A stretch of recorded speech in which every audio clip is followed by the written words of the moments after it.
Bonjour à tous et à toutes. Nous parlerons dans cet épisode de notre série Vue cosmique de la haine en tant qu'émotion qui constitue un rempart au questionnement fécond. Depuis Aristote, tout en passant par Descartes et d'autres penseurs, les émotions n'ont pas cessé de susciter l'intérêt et sont restées au cœur des préoccupations des chercheurs. Cet intérêt pour les émotions reste d'actualité. Différentes disciplines comme la psychologie, la philosophie, les neurosciences, la sociologie et même l'économie et l'informatique ont regroupé leurs études des émotions sous la dénomination sciences affectives, sciences qui étudient les émotions en essayant de les définir, de connaître leur rôle à travers différentes techniques d'approche, et ils ont conclu que l'émotion a besoin d'un déclencheur.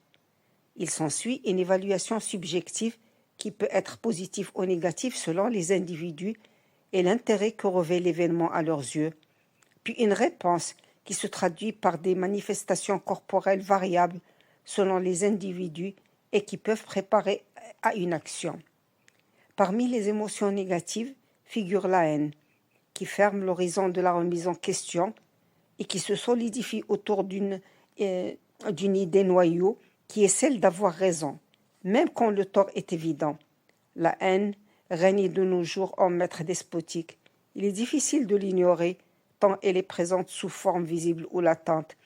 Cette haine est nourrie par l'avidité, le mépris de la vie et des lois censées la protéger. À l'opposé, il y a une haine réactionnelle à tant d'injustices que les médias étalent sous nos yeux des approbateurs, entre autres les images de guerre contre les Palestiniens, dont les survivants au corps décharné ou mutilés, au cœur lourd de tant de peine et de pertes, déambulant parmi les décombres dans un horizon sans espoir, ne peuvent laisser indifférents les proches comme les lointains. Cette guerre est en train d'alimenter de par le monde une haine viscérale dont la portée ne peut être évaluée qu'a posteriori, car il a éliminé avec ses bombes et son artillerie lourde, ses méthodes sournoises, toutes les valeurs de compassion, d'entraide, de respect de l'autre, de respect des lois qui régissent les relations.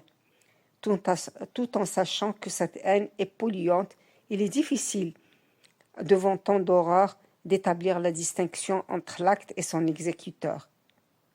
Le bémol, c'est ces spots lumineux, venus de différents horizons, d'hommes et de femmes, qui croient encore en la dignité humaine et qui paient sans hésiter de leur bien-être quand ce n'est pas de leur vie, leur engagement pour la sacralité de la vie, pour le droit au respect et à la justice. Tous les espoirs gravitent autour de cette minorité agissante qui ose faire face et réclame l'arrêt de ces horreurs qui ont hanté nos jours et nos nuits.